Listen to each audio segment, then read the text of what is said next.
혹시 당신은 왜 어떤 사람들은 태어날 때부터 사찰의 종소리에 형언할 수 없는 친숙함을 느끼는지 깊게 생각해 보신 적이 있습니까?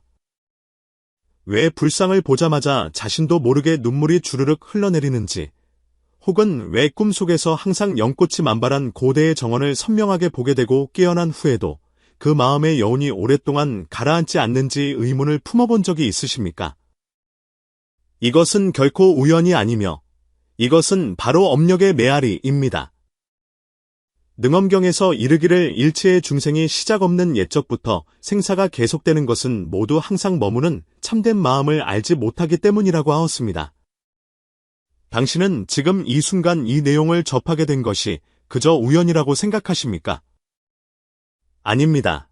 이것은 인연이 무르익어 나타난 현현입니다. 수천 년 전, 당신이 어느 고찰의 보리수 아래에서 언제 도반을 질투하지 않겠노라고 발언했는지 기억하십니까? 이제 그 한 생각의 원력이 윤회의 안개를 뚫고 잠들어 있던 기억을 깨우고 있는 중입니다. 오늘 당신이 마주해야 할 것은 단순한 하나의 영상이 아니라 전생의 영혼의 인장을 비추어 주는 맑은 거울과도 같은 것입니다. 혹시 알고 계십니까? 어떤 사람들은 금생에 출가하지 않았음에도 불구하고 이미 무수히 많은 전생의 겁 동안 가사를 입었던 적이 있다는 사실을 말입니다. 그들은 비록 경전을 해석할 줄 모를지라도 혈액 속에 수행의 씨앗이 흐르고 있습니다. 이 8가지 징후가 하나씩 떠오를 때, 특히 6번째 징후가 나타난다면 불법과 인연이 있는 사람이라면 그 누구도 피할 수 없는 아레아식 깊은 곳의 가장 진실한 전생의 증거가 될 것입니다. 저는 오늘 당신이 왜 특정한 경전이나 진언을 듣기만 해도 닭똥 같은 눈물을 흘리게 되는지, 왜 당신은 위난의 순간에 보이지 않는 가피를 감응하게 되는지, 왜 당신은 태어날 때부터 살생을 혐오하고 개미 한 마리를 밟아 죽이는 것조차 가슴 아파하는지 말씀드리고자 합니다. 이 모든 것은 성격 때문이 아니라 숙세의 수행이 남긴 영적인 태반의 흔적입니다. 이어지는 내용에서 우리는 대반야경, 법화경, 유가사지론 등의 경전에 의거하여 오랫동안 먼지 속에 묻혀있던 진상을 밝혀낼 것입니다. 꿈, 직관, 두려움, 좋아함과 싫어함, 심지어 신체의 어떤 특수한 반응을 통해 당신이 과연 진정한 수행자였는지를 어떻게 식별할 수 있을까요? 만약 당신의 내면에서 익숙한 전율이 느껴진다면 부디 이 공덕으로 불국토를 장엄하기를 바란다는 마음을 내어주십시오. 이것은 단순한 축복이 아니라 일종의 오래된 회양의식입니다. 그것은 당신의 깊은 곳에 있는 성근을 작동시켜 이 깨달음의 힘이 지금 이 순간부터 끊임없이 흐르게 할 것입니다. 자, 이제 눈을 감고 깊게 호흡을 한번 하십시오. 준비되셨습니까? 왜냐하면 앞으로 이어질 한마디 한마디가 전생에 당신이 보내는 낮은 속삭임을 듣게 할 수도 있기 때문입니다. 불타의 가르침 속에서 시간은 직선이 아니라 시작도 끝도 없는 윤회의 고리와 같습니다. 자바암경에서 이르기를 생겨난 것은 이미 멸하고 멸한 것은 다시 생겨나니 이곳에서 죽어 저곳에서 태어나는 것이 마치 수레바퀴가 구르는 것과 같다고 하였습니다. 매번의 태어남은 0, 제로에서 시작하는 것이 아니라 과거의 무수한 생동안 쌓아온 업력과 습기, 그리고 성근을 가지고 오는 것입니다. 이 중에는 수행자의 자녀 세력이라는 매우 특수한 영혼의 인장이 있습니다. 불교에서는 이것을 습기 혹은 여습이라고 부릅니다. 이것은 일반적인 성격 경향이 아니라 심층 의식 속에 남아있는 수행의 관성입니다. 마치 잘 조각된 옥석이 천년의 비바람에 묻혀 있었다 해도 다시 햇빛을 보게 되면 여전히 온화하고 윤택한 광택을 내뿜는 것과 같습니다. 마찬가지로 여러 생 동안 계율을 지키고 참선하고 경전을 읽고 보리심을 발했던 사람은 비록 금생에 홍진에 떨어졌다 해도 그의 마음 깊은 곳에는 여전히 그 청정함의 감로가 보존되어 있습니다. 유가사지론에서는 명확히 지적하기를 만약 어떤 사람이 일찍이 지관을 수행했다면 비록 생사의 몸을 여러 번 받아 미혹함이 나타난다 해도 그 종자는 여전히 남아 멸하지 않는다고 했습니다. 이는 당신이 비록 100,000번을 윤회했다 하더라도 한번 진실하게 마음을 써서 수행했다면 그 집중과 청명함, 자비의 심리 패턴은 마치 씨앗처럼 아레아식 속에 저장되어 있다가 인연이 성숙할 때 조용히 싹을 틔운다는 뜻입니다. 더욱 놀라운 것은 대지도론에서 언급하기를 보살은 비록 악도에 떨어지더라도 고통과 독을 받지 않으니 마치 사람이 바다에 들어갈 때 보주를 지니고 있으면 끝내 가라앉지 않는 것과 같다고 했습니다. 이는 진정한 수행자는 설령 일시적으로 윤회 속에서 길을 잃더라도 보이지 않는 힘에 의해 보호받는다는 것을 의미합니다.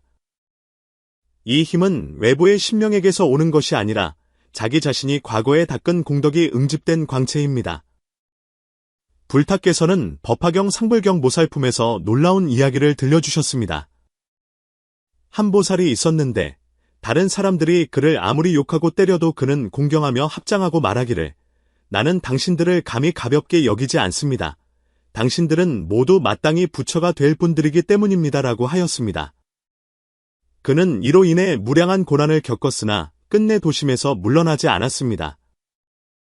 마침내 그는 오랜 겁이 지난 후에 부처가 되었고 그를 경시하고 멸시했던 사람들 또한 이 인연으로 인해 해탈의 씨앗을 심게 되었습니다. 그러나 가장 깊은 사색을 불러일으키는 것은 이 보살의 제자들이 훗날 무수한 생을 거치며 비록 불법을 잊어버렸다 해도 어느 순간 갑자기 눈물을 흘리며 불호를 듣거나 꿈속에서 익숙한 사원으로 돌아가 가사를 읽고 좌선하는 자신을 보게 된다는 점입니다.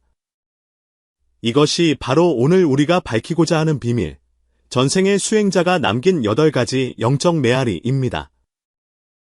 이것들은 미신이 아니라 마음이 작동하는 진실한 법칙입니다. 그것들은 다른 곳에 있는 것이 아니라 바로 당신의 꿈, 직관, 두려움, 선호 속에 숨어 있습니다. 예를 들어, 왜 어떤 사람들은 태어날 때부터 불을 두려워할까요? 본생경에서는 그들이 어느 생에선가 불법을 수호하기 위해 몸을 태워 순교했기 때문이라고 설명합니다. 왜 어떤 사람은 심경을 듣자마자 온몸을 떨까요? 그 소리가 그들의 귓가에 1100번이나 울렸던 소리이기 때문입니다. 이러한 징후들은 업력의 언어이자 영혼의 기억 암호입니다. 그리고 당신이 이것들을 식별해낼 때 당신은 더 이상 수동적으로 떠도는 중생이 아니라 깨어난 나그네로서 마침내 자신이 걸어왔던 길을 알아보게 되는 것입니다. 고대 인도 코살라국에는 1년 내내 구름과 안개에 쌓여있는 칼링가라는 깊은 산이 있었습니다. 산 속에는 오랫동안 황폐해진 사찰이 하나 있었는데 비문은 이미 풍화되었으나 정각 앞에 2그루 늙은 매화나무만이 겨울밤이면 바람도 없이 스스로 꽃을 피워 향기가 수리 밖까지 퍼졌다고 합니다. 현지 사람들의 전설에 따르면 이곳에는 일찍이 한 비구가 있었는데 평생 설법을 하지 않고 매일 밤 정각에 단정히 앉아 법화경을 독송하다가 기름이 다하고 등불이 꺼지듯 가부좌를 한 채 입적했다고 합니다. 그가 죽은 후 사찰은 폐허가 되었지만 기이하게도 이곳에서 하룻밤을 묵는 사람들은 대부분 꿈속에서 흰 옷을 입은 승려가 말없이 경전 한 권을 건네주는 꿈을 꾸었고 깨어난 후에는 마음이 씻은 듯이 맑아져 오랫동안 잊지 못했다고 합니다. 바로 이 산 아래 마을에 아난바라는 젊은이가 살고 있었습니다. 주의하실 점은 이 아난바는 불타의 제자 아난타 존자가 아니라 같은 이름을 가진 인연 있는 사람입니다. 그는 어려서부터 총명했으나 성격이 고벽하여 시끄러운 것을 좋아하지 않았고 특히 살생을 혐오했습니다. 마을에서 소를 잡을 때면 멀리서 칼이 떨어지는 소리만 들어도 가슴이 아파 기절하곤 했습니다. 어머니가 의원을 불러 진맥을 해보았으나 맥상에는 이상이 없고 오직 뇌가 비정상적으로 맑아 마치 보통 사람이 가지지 못한 지각 능력이 있는 듯하다고 했습니다. 더욱 기이한 것은 그가 5살 때부터 반복해서 같은 꿈을 꾸었다는 것입니다. 끝없는 연못에 흰 연꽃이 눈처럼 만발하고 중앙에 유리로 된 대 위에 눈을 감고 경을 외는 승려가 앉아있는데 그 뒷모습이 자신과 너무나 똑같았습니다. 그가 다가가 얼굴을 보려고 할 때마다 천지가 갑자기 진동하고 종소리가 꿈을 뚫고 들어와 그를 깨웠습니다. 깨어날 때면 베개가 흠뻑 젖어 있었는데 눈물인지 땀인지 알 수 없었으며 이 꿈은 20년 동안 그를 따라다녔습니다. 그러던 어느 해 동짓달 보름, 큰 눈이 내려 산이 막혔을 때 그는 맹수에게 쫓기다 실수로 그 폐사에 들어서게 되었습니다. 그의 손이 정각 문이 구리고리에 닿는 순간 뜨거운 기운이 손끝에서 내리로 직통하여 마치 기억의 수문이 굉음을 내며 열리는 듯했습니다. 그날 밤 그는 한숨도 자지 않았고 달빛이 찢어진 창호지 틈으로 불상 앞에 쏟아져 내리는데 먼지가 은하수처럼 떠다녔습니다. 그는 갑자기 일어나 생각할 겨를도 없이 공양탁자로 걸어가 쌓인 먼지를 털어내고 두 손을 합장한 채 지극히 표준적인 범음으로 천천히 묘보 변화경 서품의 첫 단락을 읊조렸습니다. 이와 같이 내가 들었다. 여시아문, 한때 부처님께서 왕사성 기사골산 중에서 큰 비구 대중만 2000인과 함께 계셨다. 목소리가 바닥에 떨어지는 그 순간 온 사찰이 미세하게 진동하며 대들보에 쌓인 눈이 우수수 떨어져 마치 하늘꽃이 흩날리는 듯했습니다. 그 자신도 멍하니 멈춰 섰습니다. 그는 이 경전을 배운 적이 없었고 심지어 여시아문이라는 내 글자조차 처음 들어보는 것이었으나 그 글거들은 마치 숨 쉬는 것처럼 자연스럽고 익숙하게 흘러나왔습니다. 그가 놀라워하고 있을 때 창밖에 찬바람이 갑자기 멈추었습니다. 흰 그림자 하나가 조용히 매화나무 아래 서 있었는데 바로 꿈속의 그 백의 승려였습니다. 상대방은 아무 말도 없이 가볍게 고개를 끄덕이더니 정각 뒤에 마른 우물을 가리켰습니다. 아난바는 떨리는 몸으로 걸어가 사람을 시켜 우물 바닥에 흙을 파내게 했고 놀랍게도 밀봉된 도자기 항아리 하나를 파냈습니다. 항아리 안에는 비단 한 두루마리가 들어있었는데 먹자국이 별처럼 선명했고 법화경의 첫 초보님이 분명했습니다. 끝에는 비구명광이라는 서명이 있었고 부처님 멸도 후 300년 했음, 원컨대 이 공덕을 미래의 내 몸에 회양하노라라고 적혀 있었습니다. 그리고 경전에 겹쳐진 층 사이에는 작은 초상화가 있었는데 그림 속 승려의 얼굴은 아난바가 거울 속에서 보던 모습과 마치 한 사람인 듯 똑같았습니다. 소식이 퍼지자 온 나라가 충격에 휩싸였고 국왕이 친히 왕림하여 조사하고 당시의 고승 대덕들을 청하여 신통과 경전으로 검증하게 한 끝에 최종적으로 단언했습니다. 이 사람은 바로 명광 비구의 환생이다. 더욱 사람들의 마음을 움직인 것은 고승이 그에게 지금 무엇을 구하느냐고 물었을 때 아난바가 무릎을 꿇고 눈물을 흘리며 말한 대답이었습니다. 저는 부귀도 구하지 않고 신통도 구하지 않습니다. 다만 묻고 싶습니다. 왜 제가 이것들을 기억할 수 있습니까? 이것은 제가 아직 완성하지 못한 수행이 있다는 뜻입니까? 노승은 오랫동안 응시하다가 천천히 말했습니다. 왜냐하면 그대의 마음이 한 번도 그 좌복, 방석을 떠난 적이 없기 때문입니다. 이것은 하나의 전설이 아니라 모든 수행자가 윤회의 길 위에서 겪는 진실한 모습입니다. 당신도 혹시 어느 이른 아침 갑자기 한 번도 들어본 적 없는 주문이 떠오른 적이 있습니까? 혹은 낯선 도시에서 어느 사찰의 배치를 한눈에 알아보고 마치 그곳에서 오랫동안 살았던 것처럼 느낀 적이 있습니까? 의심하지 마십시오. 그것은 당신의 전생이 당신을 집으로 부르는 소리입니다.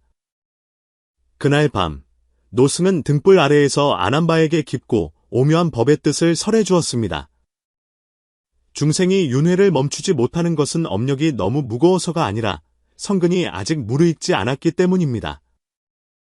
그러나 그대와 같이 꿈에서 연화대를 보고 입으로 진경을 외우며 마음으로 옛 기술을 알아보는 자는 성근이 성숙했을 뿐만 아니라 숙세의 원력이 견인한 바가 큽니다. 그는 현우인영경을 꺼내어 명광비구품을 펼치고 천천히 읽어 내려갔습니다. 옛날 한 비구가 있었는데 이름은 명광이요. 불법이 흥성하던 세상에 태어났다. 어린 나이에 출가하여 명예와 이익을 구하지 않고 오직 선사에 홀로 머물기를 좋아하여 매일 법화경을 3번씩 독송하되 비바람에도 바꾸지 않았다.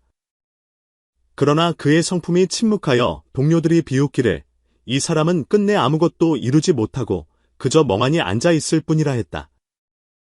명광은 다만 웃으며 말하지 않았고 임종전에 일생의 서원을 세우기를 내가 지금 이 작은 선으로 인천의 복보를 구하지 않고 오직 미래의 시종의 정념을 잃지 않아 몸과 마음의 수행의 흔적이 길이 남기를 원한다. 만약 불법을 만나면 속히 깨어나고 삼보를 보면 저절로 눈물이 흐르며 비록 타락하여 범부가 되더라도 반드시 8가지 상서로운 징조가 나타나 내 마음이 도를 떠나지 않았음을 증명하게 하소서. 이 대목을 듣고 아난바는 전신에 전율이 흘러 거의 몸을 가눌 수 없었습니다. 원래 그가 어려서부터 살생을 혐오했던 것은 전생의 법을 수호하기 위해 불구덩이에 뛰어들었기 때문이었고, 종소리에 유독 민감했던 것은 매일 새벽 5경에 반드시 고찰의 종소리를 듣고 기상하여 참선했기 때문이었습니다. 그가 꿈에서 본 영꽃과 유리대는 바로 그 옛날 선정에 들었을 때 관상으로 성취한 정토의 증상, 징조와 형상이었습니다. 그리고 한 입으로 법화경을 줄줄 외우는 능력은 신통력이 아니라 아레아식 속에 저장되어 있던 기억의 씨앗이 인연이 구족될 때 자연스럽게 현현한 것이니, 성유식론에서 이르기를 종자가 인연을 만나면 현행하는 과보를 낳는다고 한 것과 같습니다. 마치 지하에 매장된 샘물이 겉보기에는 마른 것 같아도 일단 바위를 깨뜨리면 솟구쳐 나오는 것과 같습니다. 마찬가지로 진정으로 수행했던 사람은 비록 금생의 모든 것을 잊었다 해도 상응하는 경계, 즉 한마디의 불호, 하나의 고찰, 한 줄기 단양 향기를 만나면 제8식 속에 깊이 저장된 수행의 기억이 순간적으로 소생하게 됩니다. 더욱 불가사의한 것은 국왕이 국사전적을 찾아보게 했는데, 실제로 500년 전 이 산에 명광이라는 비구가 있어 평생 장가들지 않고 설법도 하지 않으며 제자도 받지 않고 오직 날마다 경을 베끼고 예불만 했다는 기록을 찾아낸 것입니다. 어느 해 큰 가뭄이 들어 백성들이 굶주릴 때 그는 마지막 남은 쌀반 자루를 기아들에게 보시하고 자신은 7일 동안 곡기를 끊고 단정히 앉아 입적했습니다. 죽은 지 3일이 지나도 신체가 부패하지 않고 얼굴에 미소를 띠며 기한 향기가 방 안에 가득했다고 합니다. 가장 충격적인 세부사항은 당시 목격자들의 진술에 따르면 그가 입적하던 날 밤 온 마을 사람들이 같은 꿈을 꾸었는데 꿈속에서 그가 구름 끝에 서서 말하기를 나는 가지만 다시 돌아올 것이다라고 했다는 점입니다. 이 순간 아난바는 마침내 깨달았습니다. 반복해서 나타나던 그 꿈들은 환각이 아니었고 삼보에 대해 억제할 수 없었던 그 친근감은 단순한 감정이 아니었으며 그의 수행을 계속하고 싶었던 충동 또한 우연이 아니었다는 것을 말입니다. 그것은 전생의 자신이 생사의 안개를 뚫고 금생의 당신에게 신호를 보내고 있었던 것입니다. 그러나 문제가 있습니다. 만약 정말 수행자가 환생한 것이라면 왜 과거의 모든 것을 직접 기억하지 못하는 것일까요? 왜 또다시 미망과 고통, 의심을 겪어야 하는 것일까요? 노승은 대답했습니다. 만약 모든 사람이 숙명을 안다면 탐진치와 자만심이 생겨내가 성자라는 집착에 빠져 오히려 장애가 될 것이다. 그러므로 불타께서는 방편을 세워 오직 수행의 흔적만이 잠재된 흐름의 방식으로 나타나게 하여 너로 하여금 부지불식간의 해탈의 길로 밀려가게 하신 것이다. 이것은 마치 망망대해의 고래가 항로를 볼 수는 없지만 체내의 오래된 항법 시스템의 의지에 태어난 곳으로 정확히 헤엄쳐 돌아가는 것과 같습니다. 당신도 마찬가지입니다. 비록 오는 길은 잊었을지라도 영혼은 언제나 돌아갈 길을 기억하고 있습니다. 아난바가 사찰을 떠나려던 전날 밤, 노승은 그에게 낡은 책 한 권을 건넸는데 그 위에는 8개의 부호가 그려져 있고 각 부호 옆에는 비밀스러운 문구가 적혀 있었습니다. 이것은 명광비구가 입적하기 전 친히 돌 상자 바닥에 새겨놓은 비밀이었습니다. 노승은 낮은 목소리로 말했습니다. 그가 말하기를 미래에 내 몸이 다시 태어나면 반드시 이 8가지 형상으로 증명할 것이니 무릇 그 3가지를 갖춘 자는 마음이 도를 떠나지 않은 사람이며 만약 5가지를 갖추면 마땅히 속히 보리심을 발해야 하고 6번째 형상을 본다면 10,000번 죽더라도 물러서지 말아야 한다. 왜냐하면 그것이야말로 원력의 인장이 깨어나는 순간이기 때문이다. 아난바는 떨리는 손으로 첫 페이지를 넘겼습니다. 첫 번째 부호는 반쯤 핀 연꽃 같았고 옆에는 꿈속의 경계가 있으니 이 세상에서 보는 것이 아니다라고 적혀 있었습니다. 그는 20년 동안 반복해서 꿈꾸었던 연못과 유리대를 문득 떠올렸습니다. 그 장소는 현실에 존재하지 않았으나 너무나 선명하여 물결의 무늬까지 생생했습니다. 대보적경에서 말하기를 수행자가 임종시에 관상하여 성취한 정토의 형상은 의식을 따라 흘러 후세의 꿈속에 나타난다고 했습니다. 원래 그것은 그가 전생의 선정 속에서 구축한 청정불국토였으며 이제 꿈을 통해 금생을 부르고 있었던 것입니다. 두 번째 부호는 합장한 손이었고 옆에는 부처를 보면 눈물이 흐르고 법을 들으면 마음이 떨린다라고 적혀 있었습니다. 그는 7살 때 어머니를 따라 성 안의 큰 사찰에 가서 기도를 올리던 기억을 떠올렸습니다. 종소리가 울리자 그는 갑자기 무릎을 꿇고 통곡하며 입으로는 아무도 알아들을 수 없는 음절을 중얼거렸습니다. 주지 스님이 묻기를 이 아이가 어떤 주문을 익혔느냐고 했지만 가족들은 멍하니 고개를 저을 뿐이었습니다. 오직 그 자신만이 알고 있었습니다. 그 순간 마치 천백생의 기억이 가슴에서 터져 나오는 듯했고 오랫동안 헤어졌던 나그네가 마침내 고향을 본 것과 같았습니다. 세 번째 부호는 바람에 날리는 경번이었고 옆에는 살생을 혐오하고 위태로운 목숨을 연민한다라고 적혀 있었습니다. 그는 어릴 적부터 남이 닭을 잡는 것을 보면 구토하고 기절했으며 개미가 집을 짓는 곳도 피해서 다녔습니다. 그는 이것을 나약함이라고 생각했으나 이제야 알게 되었습니다. 이것은 전생의 불살생계를 지킨 계율에 남은 향기라는 것을. 법망경에 이르기를 보살은 일체 중생을 부모 형제와 같이 본다고 했으니 그런 깊은 공감은 교육으로 얻어지는 것이 아니라 다생의 수행 습관의 결과입니다. 네 번째 부호는 기름 등불이었고 옆에는 시끄러운 것을 싫어하고 홀로 있기를 좋아하며 편안해한다라고 적혀 있었습니다. 그는 결혼식이나 술자리에 가기를 원치 않았고 차라리 홀로 산 정상에 앉아 해지는 것을 보기를 원했습니다. 남들은 그를 고벽하다고 여겼으나 사실 그의 내면은 달처럼 맑았습니다. 유교경에서 이르기를 지혜로운 자는 마땅히 한적하고 고요한 것을 즐기며 시끄러운 곳을 멀리해야 한다고 했습니다. 진정한 수행자는 비록 홍진 속에 있더라도 영혼 깊은 곳에는 여전히 선방 하나를 간직하고 있으니 그것은 무수한 것 동안 좌선하며 길러온 정신적 거처입니다. 다섯 번째 부호는 타오르는 향이었고 옆에는 단향 냄새가 코에 들어오니 숙세의 뜻이 문득 나타난다라고 적혀 있었습니다. 그는 언젠가 시장에서 기이한 단향 냄새를 맡고 순간 눈앞에 조각된 들보와 화려한 기둥이 있는 불전이 떠오르며 자신이 가사를 입고 경을 베끼는 모습을 본 적이 있었습니다. 그 장면은 불과 3초 동안 지속되었으나 그를 하루 종일 몽롱하게 만들었습니다. 훗날 고승이 말해주기를 그것은 전생에 공양 올리던 습기이며 일단 후각이 촉발되면 기억의 씨앗이 즉시 현영한다고 했습니다. 그리고 그의 눈길이 여섯 번째 부호에 머물렀을 때 그곳에는 별이 비치는 호수 수면이 그려져 있고 중앙에 거울과 같은 직관이라고 세 글자가 적혀 있었습니다. 그의 심장이 갑자기 멈추는 듯했습니다. 왜냐하면 바로 3일 전 그가 산속에서 길을 잃고 폭우가 쏟아질 때 절망적인 순간 내면에서 갑자기 왼쪽으로 가라라는 소리가 솟아올랐기 때문입니다. 그는 본능적으로 그 말을 따랐고 정말로 은폐된 오솔길을 찾아내어 비를 피할 패묘에 닿을 수 있었습니다. 나중에 마을 사람들이 말하기를 그 길은 100년 동안 아무도 다니지 않아 지도에도 표시되지 않은 길이라고 했습니다. 노승은 그를 보며 천천히 말했습니다. 이 여섯 번째 형상은 이름하여 본각현전이라 한다. 능가경에서 이르기를 보살은 사유를 기다리지 않고 자연히 기륭과 갈 곳을 안다고 했으니 이것은 신통이 아니라 그대가 과거 다생 동안 지관을 닦아 육군이 청정해져 얻은 무사지, 스승 없이 얻은 지혜, 즉 논리를 초월한 명석한 직관이다. 이것은 가장 정확하다. 왜냐하면 이것은 위장할 수 없기 때문이다.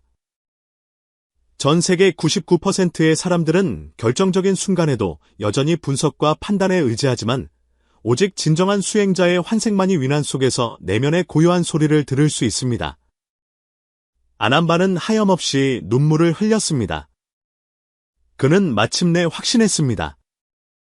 나는 평범한 사람이 아니다. 나는 예전에 가사를 입고 새벽종과 저녁북 소리 속에서 중생을 다 건지겠노라고 발언했던 사람이다. 그리고 지금 이 이야기를 듣고 있는 당신, 당신도 혹시 어느 순간 이와 똑같은 징조를 경험한 적이 있습니까? 서둘러 부인하지 마십시오. 왜냐하면 이제 우리는 이 8가지 징후 뒤에 숨겨진 불악의 진정한 의미를 하나씩 해석하여 당신이 직접 대조해보고 당신의 마음 밑바닥에도 떠나지 않은 수행자가 숨어 있는지 확인하게 할 것이기 때문입니다. 당신이 깊은 밤 홀로 앉아 있을 때 갑자기 알 수 없는 청명함을 느끼며 생각할 필요도 없이 어떤 일의 옳고 그름을 알게 될 때, 남들이 이해득실을 따지고 있을 때 당신의 마음은 이미 맑은 거울이 사물을 비추듯 진상을 비추고 있을 때가 있습니까? 이것은 우연도 아니고 소위 말하는 육감도 아닙니다. 이것은 대지도론에서 말하는 보살의 행자는 반야를 닦은 연고로 마음이 맑은 유리와 같아 미루어 짐작하기를 기다리지 않고 자연히 사무치게 안다라고 한 것입니다. 이것이 바로 그 8가지 징후 중에서 가장 정확하고 가장 위조할 수 없는 6번째 징후, 거울과 같은 직관입니다. 당신은 알아야 합니다. 불교 체계에서 직관은 결코 신비주의의 대명사가 아니라 오랜 수행을 통해 단련된 분별 없는 지혜, 무분별지입니다. 보통 사람들은 눈, 귀, 코, 혀, 몸, 뜻의 육군에 의지하여 세상을 인지하고 매번 결정을 내릴 때마다 뇌의 분석, 기억의 대조, 감정의 저울질을 거칩니다. 이 과정은 느리고 편차가 가득합니다. 그러나 진정으로 수행했던 사람은 그의 제7식인 말라식이 이미 정화되었고 제8식인 아레아식 속의 선법 종자가 활발하므로 찰나의 순간에 사유를 뛰어넘어 직접 실상과 상응할 수 있습니다.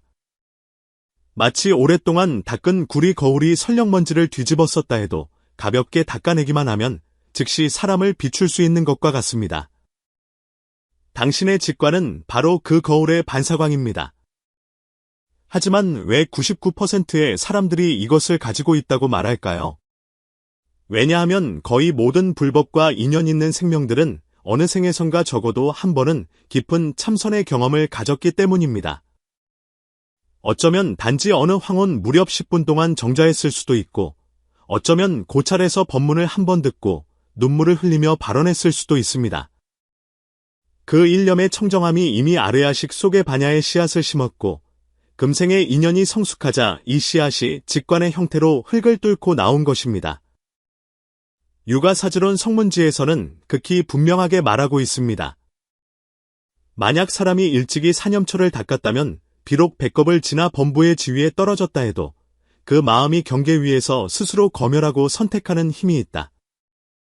이는 당신이 비록 100번을 윤회했다 해도 일찍이 몸이 부정함을 관하고 느낌이 고통임을 관하고 마음이 무상함을 관하고 법이 무아임을 관하는 수행을 진실하게 했다면 당신의 마음은 저절로 허망한 것을 걸러내는 능력을 갖추게 된다는 뜻입니다. 당신은 본능적으로 위험한 인간관계를 피하게 되고 갑자기 화려한 생활의 염증을 느끼며 남들이 향락에 빠져 있을 때 내면에서 고요함으로 돌아가고 싶은 충동이 일어납니다. 이 모든 것은 성격의 문제가 아니라 수행 습기의 소생입니다. 더욱 충격적인 것은 능엄경에서 언급하기를 한 사람이 진실을 발하여 근원으로 돌아가면 시방허공이 모두 녹아 없어진다라고 했습니다. 한 사람의 직관이 진정으로 깨어나면 그는 자신의 운명 궤적을 볼 수 있을 뿐만 아니라 주변 사람들의 업력 흐름에도 미묘하게 영향을 미칠 수 있습니다.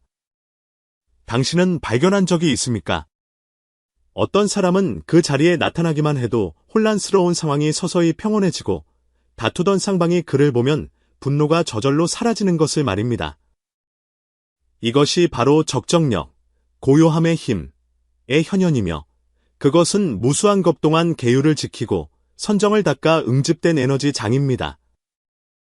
그리고 이런 직관은 대개 3가지 순간에 가장 명확하게 나타납니다. 첫째는 위기가 닥치기 전입니다. 당신은 왠지 모르게 어떤 길로 가고 싶지 않았는데 그날 밤 그 길에서 차 사고가 납니다. 둘째는 결정적인 관문입니다. 논리적으로는 A안을 선호해야 하지만 마음속으로는 B안이 옳다고 느껴지고 훗날 과연 그러했음이 증명됩니다. 셋째는 산보를 대할 때입니다. 처음 가본 사찰인데 마치 고향집에 온 것처럼 익숙하고 심지어 대용전 뒤의 계단이 어디로 통하는지 정확히 말할 수 있습니다. 이것들은 환각이 아닙니다. 이것은 전생 수행이 남긴 내비게이션 시스템이 재부팅되고 있는 것입니다. 하지만 조심해야 합니다. 이 시대는 간섭으로 가득 차 있습니다. 욕망의 소음, 정보의 홍수, 감정의 파동이 모두 당신 내면의 고요한 소리를 덮어버리고 있습니다. 많은 사람들이 직관이 없는 것이 아니라 그것을 믿지 못하는 것입니다. 그들은 점술, 별자리, 빅데이터 분석을 믿을지언정 그곳에 가지 마라. 이 일을 내려놓아라.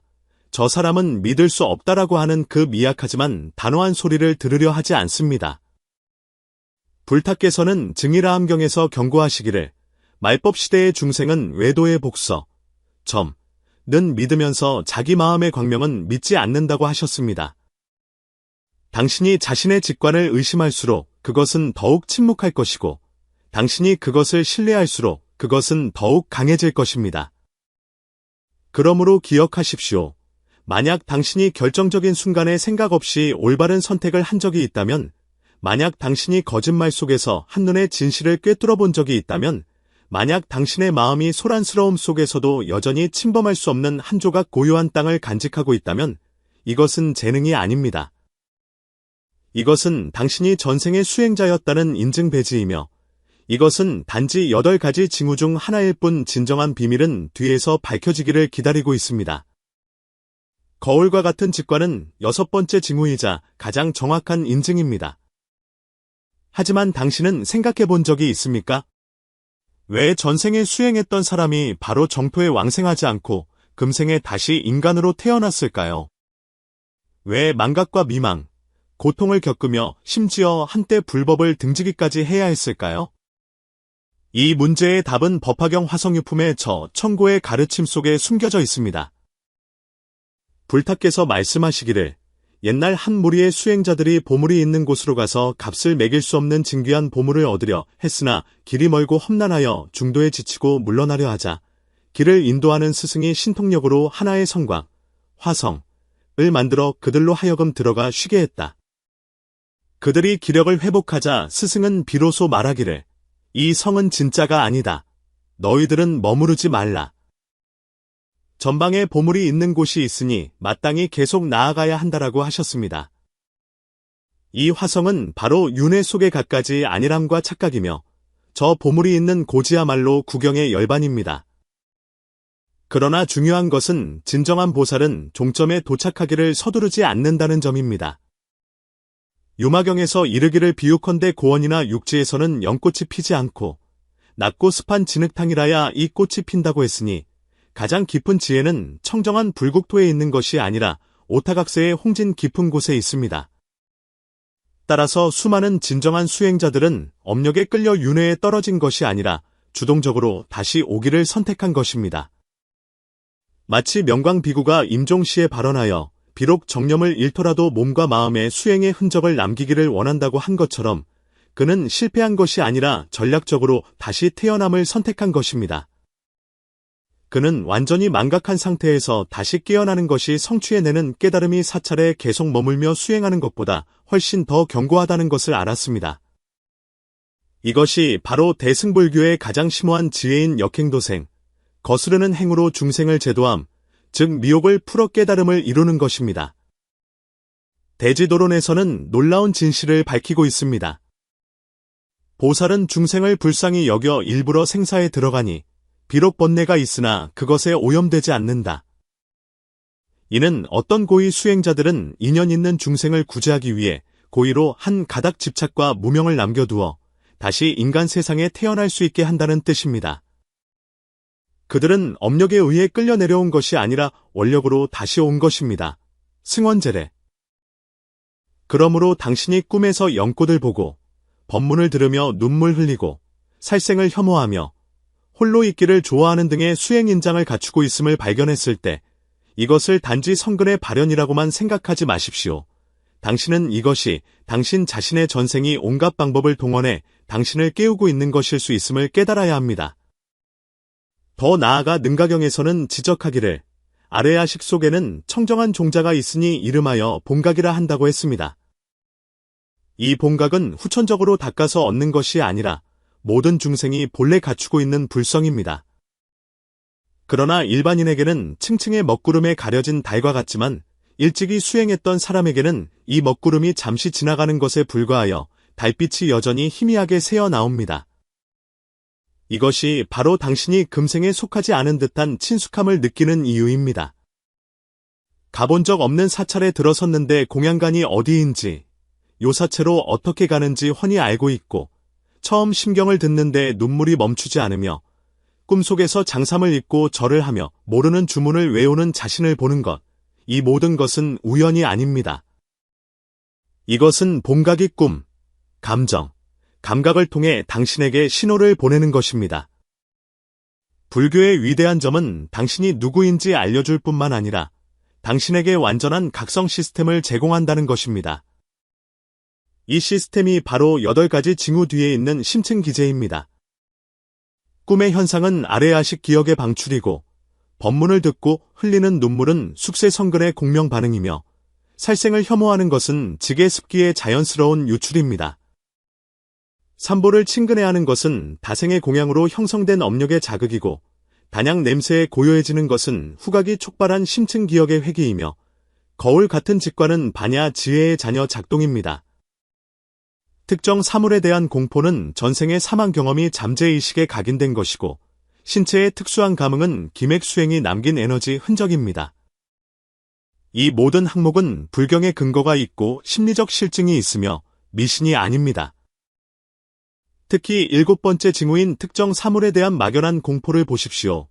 어떤 사람은 불을 무서워하는데 이는 어느 생의 경전을 지키려다 불에 탔기 때문일 수 있고, 물을 무서워하는 사람은 강물에 빠져 죽으면서도 염주를 놓지 않았기 때문일 수 있으며, 어둠을 무서워하는 사람은 입적 직전 동굴에서 홀로 주문을 외웠기 때문일 수 있습니다. 분별공덕론에서 말하기를 임종의 일념이 내생의 인연을 결정한다고 했습니다. 바로 그 일념의 강렬한 감정이나 원력이 다음 생의 업력의 인장을 형성하는 것입니다. 이제 이해하셨습니까? 이런 소위 성격 특성이나 심리 현상은 사실 영혼의 이력서이자 당신 전생 수행생애의 DNA 코드입니다. 그리고 당신이 이것들을 식별해낼 때 당신은 더 이상 수동적인 윤회자가 아니라 깨어난 계승자가 되어 자신이 과거 무수겁 동안 닦은 모든 공덕과 서원을 계승하게 되는 것입니다. 그렇다면 질문이 생깁니다. 이미 각성했다면 다음에는 어떻게 해야 할까요? 계속 생활에 떠밀려가는 범부로 남을 것입니까? 아니면 먼지 쌓인 가사를 집어들고 미완의 수행길을 다시 걸을 것입니까? 당신이 전생의 수행자일지도 모른다는 것을 확인했을 때 진정한 시험은 비로소 시작됩니다. 각성은 종점이 아니라 기점입니다. 마치 아난바가 폐사에서 자신이 명광비고의 환생임을 알아차린 후 즉시 출가하는 대신 가장 심오한 질문을 던졌던 것처럼 말입니다. 나는 어떻게 미완의 수행을 계속해야 합니까? 불타께서는 증일아함경에서 말씀하셨습니다. 자등명 법등명, 자신을 등불로 삼고 법을 등불로 삼으라. 다른 것을 등불로 삼지 말라. 이는 당신이 자신의 내면적 각성과 정법의 인도에 의지해야지 맹목적으로 외부의 기적이나 감흥 혹은 타인의 인증에 의존해서는 안 된다는 뜻입니다. 진정한 수행은 이 8가지 징후를 맑은 정신으로 마주하고 그것을 금생의 수행 동력으로 전환하는 데서 시작됩니다. 그렇다면 생활 속에서 이 깨달음을 어떻게 실천할 수 있을까요? 첫째, 회광반조의 연습을 확립하십시오. 매일 잠들기 전 10분간 정자하고 하루의 언행을 되돌아보되 판단하지 말고 관찰만 하십시오. 특히 거울 같은 직관의 순간들에 유의하십시오. 당신이 어느 순간 생각 없이 올바른 결정을 내린 적이 있는지, 어떤 말을 듣고 내면이 갑자기 진동했는지, 이것들을 기록하여 당신의 영성일지로 만드십시오.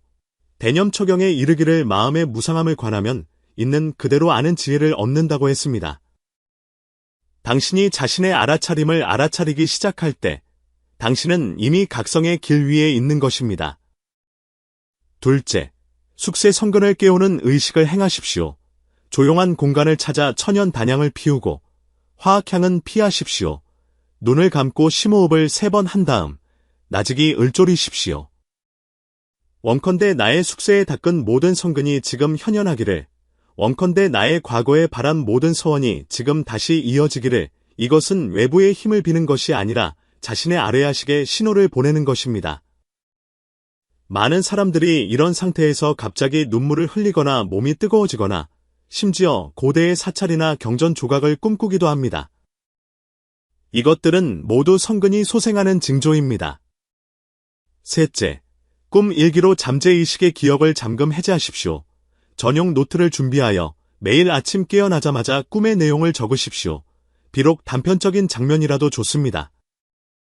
특히 연꽃, 종소리, 가사, 불상, 경전, 고찰, 연못, 광명 등의 요소에 주목하십시오.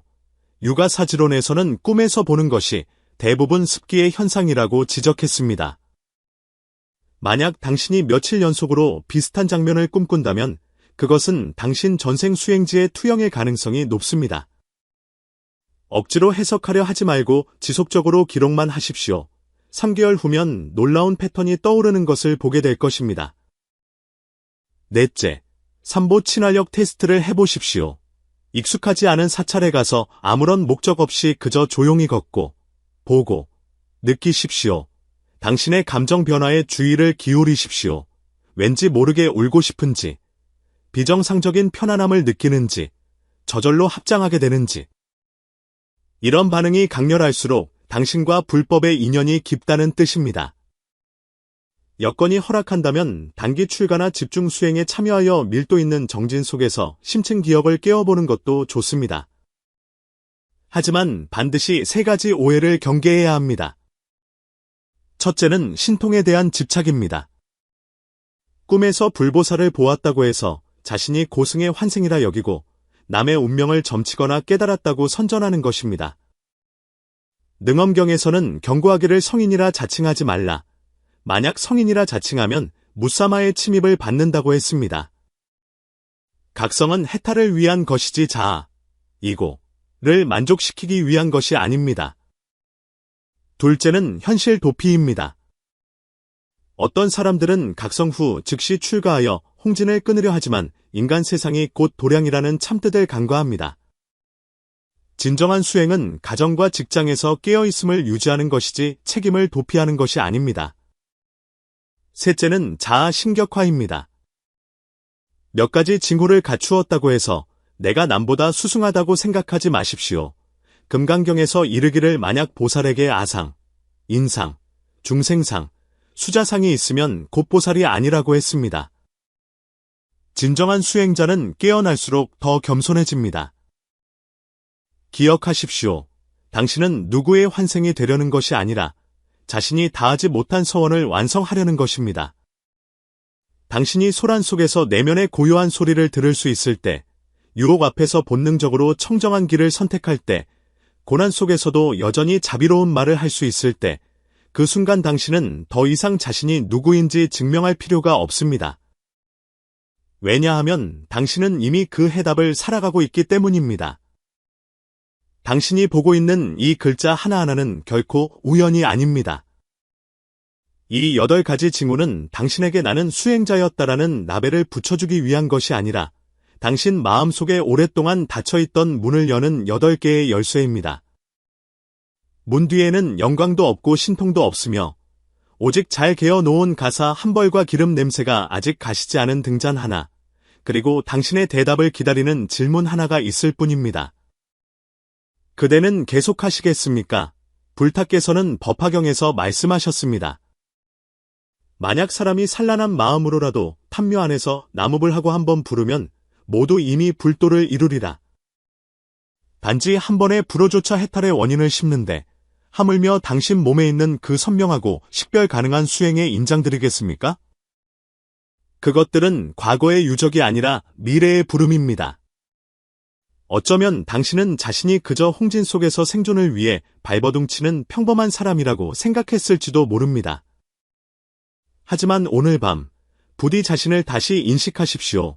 당신은 저 옛날 새벽종과 저녁북 소리 속에서 좌선하던 사람이고 경전 한 구절을 위해 기꺼이 목숨을 버리던 사람이며 중생이 끝없으니 맹세코 다 건지겠노라고 발언했던 사람입니다. 그 일념의 초심은 결코 사라지지 않았고 단지 잠들어 있었을 뿐이며 이제 그는 깨어나고 있습니다. 저에게 전생이 정말 있느냐고 묻지 마시고 만약 이것이 진짜라면 오늘 내가 무엇을 해야 하는지를 물으십시오. 대답은 아주 간단합니다. 이 순간부터 각성자의 자세로 살아가십시오. 당신의 직관을 따르고 당신의 청정함을 수호하며 당신 내면의 전율과 눈물에 응답하십시오. 비록 매일 5분간 정자하고 불호를 한번 염하며 자신의 이익을 위하지 않는 일을 한 가지 하는 것일지라도 그것은 모두 그 미완의 수행을 이어 써내려가는 것입니다. 마지막으로 처음에 그 동작으로 돌아가 댓글란에 타자를 쳐주십시오. 원컨대 이 공덕으로 불국토를 장엄하기를 원이차 공덕 장엄 불정토. 이것은 형식이 아니라 하나의 오래된 회양의식입니다. 당신이 이렇게 적어 내려가는 순간 당신은 과거 무수생의 자신과 연결되어 일찍이 가사를 읽고 부처님 전에 무릎 꿇고 발언했던 당신에게 말하는 것입니다. 나는 너를 잊지 않았다. 내가 돌아왔다. 만약 이 내용이 당신 마음 밑바닥에 어떤 오래된 기억을 건드렸다면 기이한 꿈을 자주 꾸거나 불교 음악을 들으면 눈물 흘리는 친구에게 공유해 주십시오.